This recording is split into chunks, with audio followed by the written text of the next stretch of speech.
Hello, and welcome to Everyday Scent. My name is Dave Cruz, and you have come back because you are a glutton for punishment, and I am thrilled that you're here. We are in the midst of a holiday series, I guess is what you would call it. It's called, I've totally blanked on what it's called, Faith in the Holidays. So we're exploring how do we navigate this crazy season called the holiday season.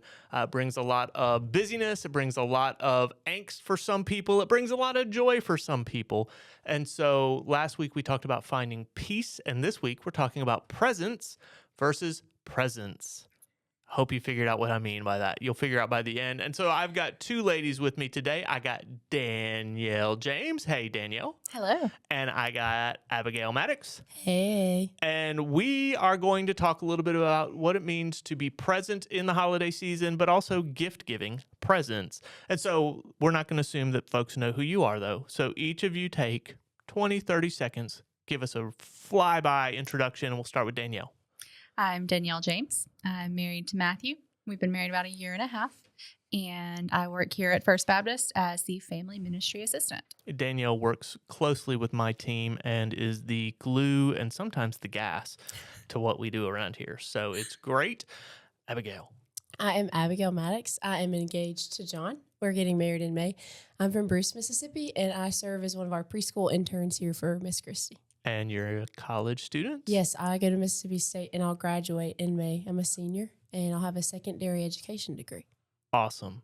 All right, ladies. Scale of 1 to 10. How do you rate your gift-giving skills? 1 to 10, 1 being I'm awful, 10 being you want me as your best friend because I give amazing gifts. Well, I would say if I know the person, I'll give myself like an 8. Oh, solid. That's what I was going to give myself as well as an 8, so You're that's why I got excited when you said 8. You're both 8, so you both think you're really pretty good at giving gifts. Mm-hmm. I rate myself on a scale of 1 to 10 as a -3. Yeah. I am awful at gift giving. I'm usually the person who I wait till the last minute. I do not take notes over what people tell me they want. And so then I'm scrambling going, what can I buy? Not on Christmas Eve, but maybe like the 23rd. And can Amazon get it here in time? Mm-hmm. Yeah. So there's a lot of Googling best gifts for lady this age, best gift for her retirees. So that's my gift giving. It is not my skill set at all. So that's why we have you here to talk to us a little about this. So let's talk about Christmas gift giving.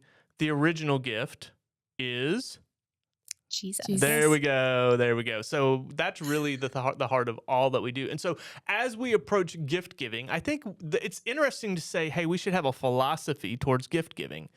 We live in America, right? Y'all aware of that? We do. We do. And America is a little consumer driven.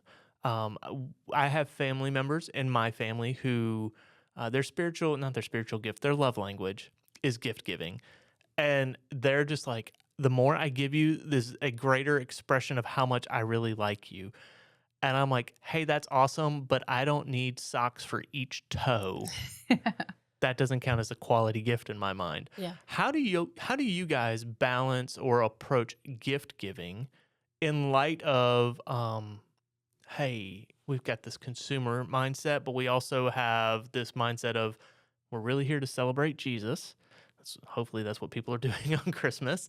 Where's the balance between quality gift giving versus quantity gift giving?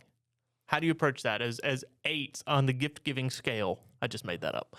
So I think especially quality versus quantity, that's what came to mind when you started asking that question, that when I give a gift, am I giving it because I have to and I just grab something that I saw at the store, or am I giving it because this person is my friend, this person is my family member who I want to bless with, like, to show them that I know them well and that I love them enough to think of them to get a gift. Right. Danielle? Yeah, I agree. And that's kind of what I alluded to with if I know the person, I'm an 8 because for me, I'm a practical person. So I like very practical gifts, like, the things that I can use every day. Because for some reason, that's just really meaningful, but not everyone else is like that. So that's right. My mom, she wants the really heartfelt like gifts, and so finding something that is unique and shows how much I know her and love her and value her is, like the important part on that gift giving part. And I love that you both have leaned into the how well do I know this person? What is it communicating versus the man, I'm just getting stuff to get stuff, so I can check that off the box. In your understanding, in your approach, maybe even a hair bit idealistic, what should the motivation for gift giving be? Is it obligation? Is it love? Is it gratitude? Is it tradition? What, like, as we approach this season of Christmas, December 25th is hurtling at us. This is going live sometime in like the second week of December, maybe the first week. So, Black Friday's happened. All the sales are just happening all the time. How would you encourage folks to approach their methodology for gift giving, the motivation behind their gift giving? I would definitely think it needs to come from a place of love and gratitude, love for that person, but not just out of obligation. Because to me, it's just, I don't want a gift that, you just felt obligated to get me, because I want to feel the love between, me and that person. So, but I also know there's a lot of pressure in this day and age for that. And so I think some healthy conversations beforehand with the people that you're, giving gifts to. My family is really big, so we can't buy gifts for every single person anymore, And so we just communicate and talk about what we can do and what we can handle. And then we, like this year, we're just giving gifts to the kids. And so, we kind of set up those parameters, and then I get to focus on them and find, specific gifts for each person that show how much I love and value them. Love it. Love it. Abigail, any thoughts? Yeah, I agree. I think a lot of times we do get bogged down in tradition, and we want to give, okay, well, I got them this gift last year, so I have to get them something this year, even though I don't feel like we're as close in our relationship, maybe friend-wise especially. But it should be coming from a place of love and like, I know this person and I love this person and I want to express that the way I give them a gift. So if I don't give you a gift, you're saying I don't love you. No, I'm not saying that. I'm saying like what you give them should display how you feel about them, if that makes sense. That So does that make could sense. be, they don't really care for physical things. So, hey, do you want to go to the movies? And like, I'll buy your movie ticket. Experience. Or do you want to go hang out? Or I can help you clean your house if they maybe an older person who your grandparents, like, rather than a gift, like, let me come serve you in some type of way. So you both have kind of hinted around this. Is it okay to not give gifts at Christmas? Yes. Why? Yeah. Well, for one, like if it's out of your means or, things like that, it's not an expression of love. That's more obligation. And a lot of times the person that you're giving the gift to, they may receive the experience more or the quality time. Sure. So, yeah. That's good. That's good. Anything you want to add? No, I think you said what I would say. It's okay not to give a gift because giving gifts is more of a tradition rather than we have to. Because when we celebrate Christmas, we're not celebrating gift giving. Essentially, we're celebrating the birth of Jesus, right? In that ultimate gift. So, and I think that for me, that's the heart of it. Is my motivation? We're celebrating Jesus as a family, as a friend group, as a whatever, or is the motivation? I need you to know how much I love you, or man, I need the accolades of look at this amazing gift that I got you. All right, so a little sidebar here. You're both not kids anymore. Best gift you got as a kid was, and why? As a kid, I would say I loved Barbie dolls, and my dad likes to build things, so he built me a Barbie doll house, and it was sitting downstairs waiting for me Christmas morning. And I just was like, who knew? Like, I wanted this so bad. And I was like, it's different than all the other Barbie houses I've seen. And I kind of, put the pieces together. Like, and my dad built it. And we still have it in That's my great. house. So That's great. Awesome. And you're going to move that into your house when you get married, eventually, right? yeah. There you go. Danielle. As a kid, I collected the holiday Barbies. And so I sense a theme here on the Barbies. And I also collected like porcelain dolls. And so, I was every year like super eager to see which one my parents or grandparents got me. And those always were super meaningful. I've got totes of them that I'm just like, do I display them now? Like, what do I do with these? So I got my thoughts on that, but I'm not you, so that's all good. Yeah. Well, what'd your anyway, we'll got to my best gift that stands out the most, I was probably preteen, so somewhere in that 11, 12 range. I got a moped, and I lived in a neighborhood, and it was my first taste of freedom. Like, I can go 30 miles an hour through these and we can race down the street because all my friends had mopeds. And so, a fun story though, I wrecked it the first day. Of course, So yeah. I hit a wet spot or some rocks or something, and I just wiped it and bent the blinker like almost off and fixed it and didn't tell my parents. Yeah. So, but they were smart and they figured it out. All right, so let's talk about gift giving philosophy. Okay. How do you approach this? You both have said meaningful gifts, things that are an expression. Like, I'm thinking of like, how can we encourage people to not just be like give, even if their love language is gift giving? Any thoughts on that? I have several. I want to see where you go first. I like the thought of something that the person wants, something they need, something they could read. I love reading, so I always love gifting books, and maybe something they could wear. So there's some practicality in that. And so like I enjoy giving some of those. And also you're giving them something they want and they'll actually use. Yeah. So. And I think you hit on the one that I was going to lean into.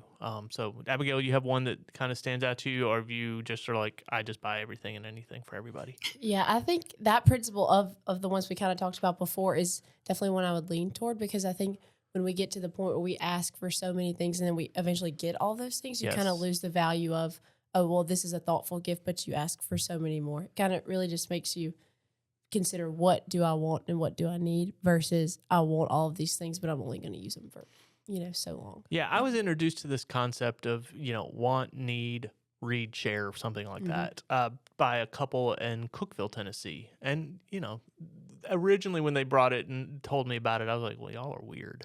That was my first thought, because I was in the camp of, well, you buy as much as you can for all of these people. You don't worry about your budget. You don't worry about, is it gift overload? As I've gotten older, I've got kids now. I've got nephews. I've watched my in-laws have to navigate some of, the kind of what you just mentioned, Danielle, of, now there's so many of us.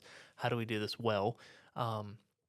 I really do lean more towards that, if we're going to give a gift, let's make sure it has some kind of philosophy behind it. And so I would encourage the person who's listening who maybe is like, I'm overwhelmed with having to give gifts. I've got so many people, or I just feel this tension, this pressure. Because a lot of times it's pressure of keeping up with the Joneses, especially if you have kids. Well, what are their kids going to get? Do I need to step up so my kid doesn't feel like they've been left out? Let me just encourage families, people, lean into a philosophy of gift giving that is Christ honoring. And when you look at Jesus, he was a baby, but the wise men showed up. They were rich. They were kings. They brought him quality good gifts, frankincense, Myrrh, and gold. Oh, put y'all on the spot, and y'all came through.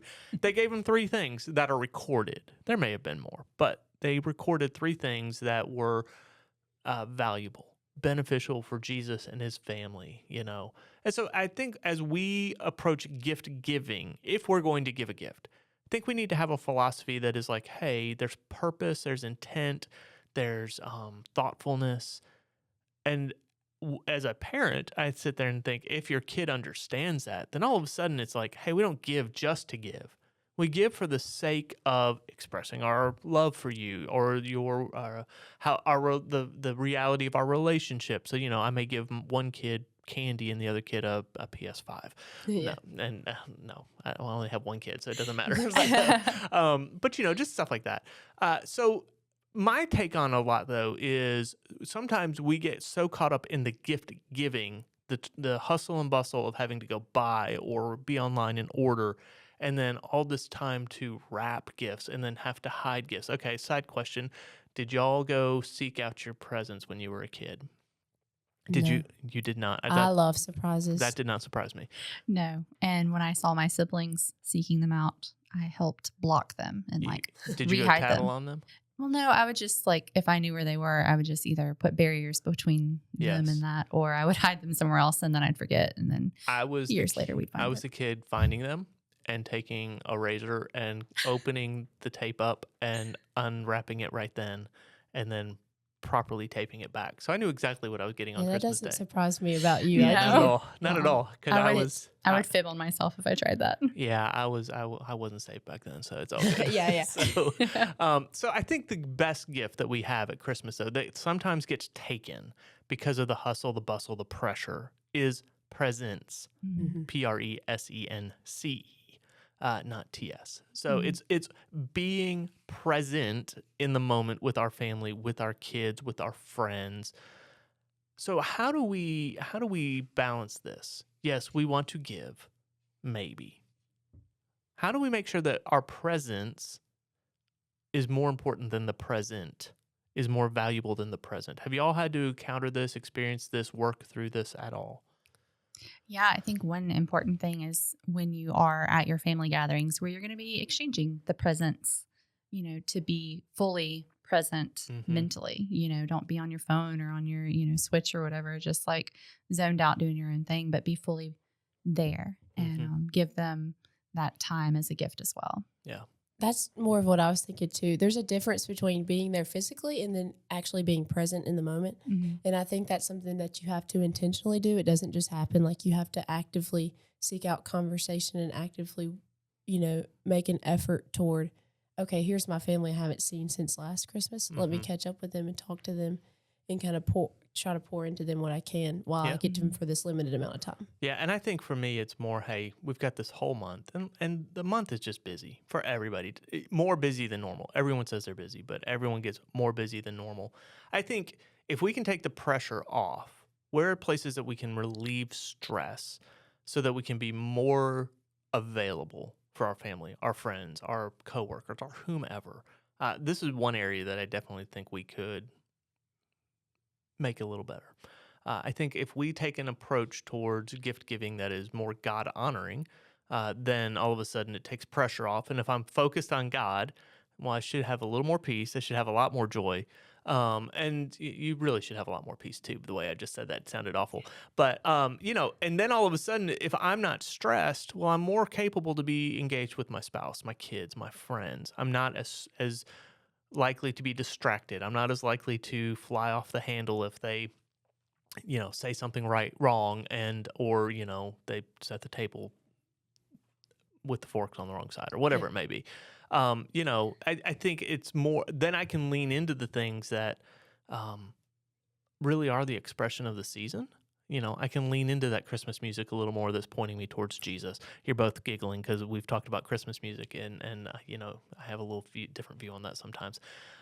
We can talk about that offline, though. I can be more present in the family gatherings and more engaged wherever that may be. So I think we have to explore, is the act of gift giving causing us more stress, causing us to miss out on being present in those moments?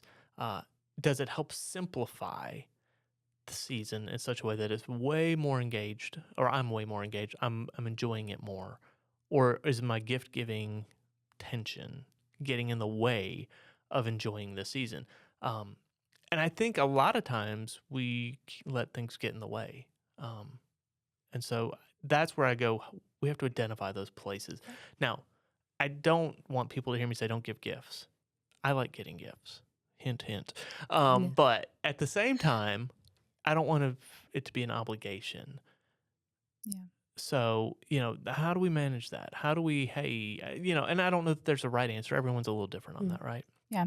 I think for me, like personally, I want to give myself the gift of prioritizing my time in the Word and continuing, like not letting the busyness of the season get in the way of, my relationship with God and the way I'm growing and seeking Him and all that. And so if I'm giving myself that gift of that space and time that is blocked out just for that, even in a busy, holiday weekend where you're at, with all your family at their house or something, still setting aside that time and prioritizing it, it helps keep me at peace, like you said, and helps me not be as stressed or overwhelmed by everything going on, so that I can be fully present. Yeah, and even in a more practical sense, and you stop me if this is not what you're asking, but I think a lot of times my stress around the holidays, especially with gift giving, is that I haven't done it yet, and Yeah. it's coming up, and I can't really focus on, oh, my family's here, I'm really excited. Well, I got to go wrap their present real quick where they Right. don't see it.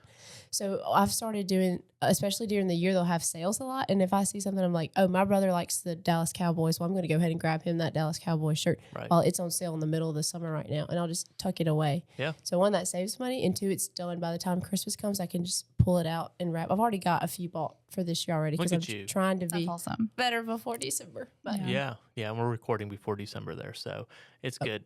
They don't. Yeah, it's all good. It's the joys of podcasting. Yeah. We record well ahead of the actual release Mhm. date. It's good.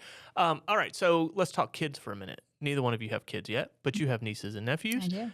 Do you? I have 2 nephews. 2 nephews. Okay, so we as individuals, parents, aunts, uncles, all of that kind of fun stuff, we have a responsibility to help kids develop a healthy perspective towards gift giving. And let's be honest, kids can easily make a Christmas list that is 12 pages long, and $20,000 off of one item sometimes. How would you all like approach this? Let's say you got some kids in your house. How are you helping them develop a healthy attitude towards gift giving? I think one important thing would be to get them involved in the gift giving. Mm-hmm. So, let them know, okay, we're going to go and pick a gift for, Meemaw or Yeah. whoever, Yep. and let them kind of know, like, give them the parameters. We're going to spend no more than this. We're going to, Yes. and then like take them with you. Yeah. And my parents were really good about doing that with us when we were growing up and letting us be a part of the process. And so then on the day of, when we're opening the presents, I was more excited seeing them open those gifts that I helped pick Yeah. and seeing their joy than just, focusing on myself. So Yeah, that makes sense. Any thoughts, Abigail? Yeah, we kind of did the same thing where for my mom, my dad would give me and my brothers a set amount of money, and we would go shop and pick her out something and wrap it up. And I was just so excited to see her reaction, to know that we thought of her, and even though my dad paid for it, Right. but we bought her something. And I think that kind of put in perspective, well, okay, I had this amount of money I could spend, and I know I can't get her more than that because I don't have it. So with that, it kind of puts in perspective for kids of like, okay, well, mom and dad don't have, unlimited amount of money, or aunts don't have Mhm. a limited amount of money. So we know that like what we get can't just be extremely outrageous, Right. if that makes sense, Yeah. because you're Mhm. involved in the process too. So you see the kind of behind the scenes with that, like you're saying, Danielle. I think in all of this, as parents, we have a responsibility to point our kids back to Jesus Mhm. and make sure that is the focus of Christmas. It's not Santa Claus. If you allow Santa to be part of your family tradition, fabulous. I'm not against that. On the flip side, we have to make sure that Jesus is the central focus of Christmas, because he is the reason for Christmas. So even as we talk with our kids about, well, we do this. Well, why do we give gifts? Well, hey, gifts were given to baby Jesus, right? And so then it leads into that conversation of quality, quantity, Mhm. the heart behind it. And maybe if you've adopted a giving philosophy, something they want, something they need, something to read, something to share, you can read your kids into those things early. Mhm. Then as they come to know Jesus as Lord and Savior and they grow in their relationship, they've got this foundation of understanding.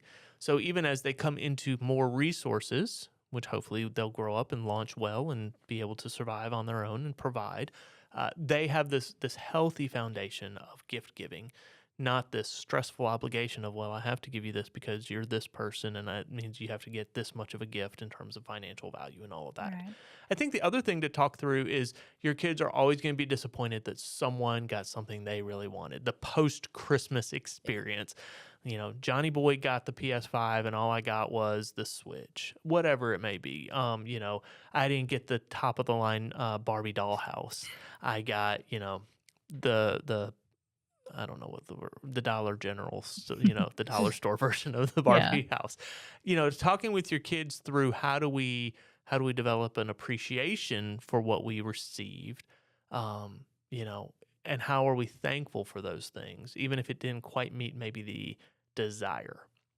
That's a hard thing to nurture in a child. You were about to say something there. No, you weren't. I was thinking. Okay, I like thinking. Yeah. Keep thinking. Oh, just in the fact that like we have Jesus as the main, like we already touched on this too, but just the main reason we celebrate is not so we get presents. The Yes. main reason we celebrate is because Jesus came to earth for us on Yes. Christmas. For everybody. Mhm. And it doesn't Mhm. matter how much they have, how big their tree is, how many trees they have, how fancy their yard decorations are. It really does come down to, are we pointing our kids towards Jesus, or are we pointing them towards something that culture says is important? And if it's culture, then we have an idol.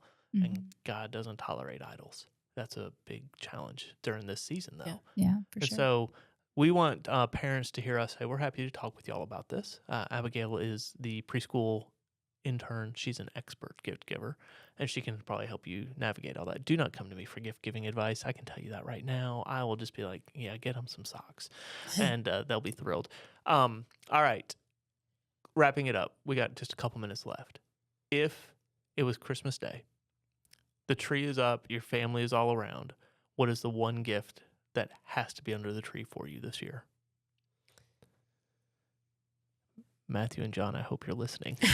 I really love shoes, and I think I'm going to be asking for 2 different pairs of shoes. There you go. So if not at least that sounded bad. At least I one. would love at some least, shoes. At least one has to be there. At least one, maybe. Yeah. So, Danielle. We were talking just the other day of like, what do I want for Christmas? And I was like, well, I don't need anything. I Yeah, don't know what to say. that's fair. That's fair. If I'm being just stupid, I'm like, there's a $30,000 guitar I would love to have under the tree this year. That would be awesome. That ain't happening though. My mom is a big gift list person, and she's like, "What do you need for Christmas?" I was like, "Silence. I just need some quiet." And so she can't get that for me. Yeah. So, and I don't know that Melissa can either, so it'll be okay. All right, we're rambling. We need to get out of here. I want to say thanks to the two of you. If you had to give one final piece of advice to the listener, short and sweet, you would tell them what about being present and giving presents? An old Southern saying, remember the reason for the season. Ooh. And the reason for the season is Jesus' birth. So if we keep that number one, I think that can just kind of have an effect of solving many other stresses that come with Christmas. Yeah. Because essentially that's what it's for, to celebrate the birth of Jesus. That's right. Yeah, absolutely. And I would say just put down your phone, enjoy the moment where you're there, and Yeah. just be present. That's great. That's when I look back on family Christmases, that's what I remember most, was just the time together, not the stuff that I got. Yeah, that's Yeah. good. I don't have any good advice because y'all just gave the best advice ever. So hit that button and say, we're out of here. Thanks for joining us for another episode of Everyday Scent. Thank you to Danielle and Abigail for joining us and imparting your wisdom. Come see them if you need suggestions for what gifts to give this year. We'll be back next week with another episode of Everyday Scent. Hope to see you then.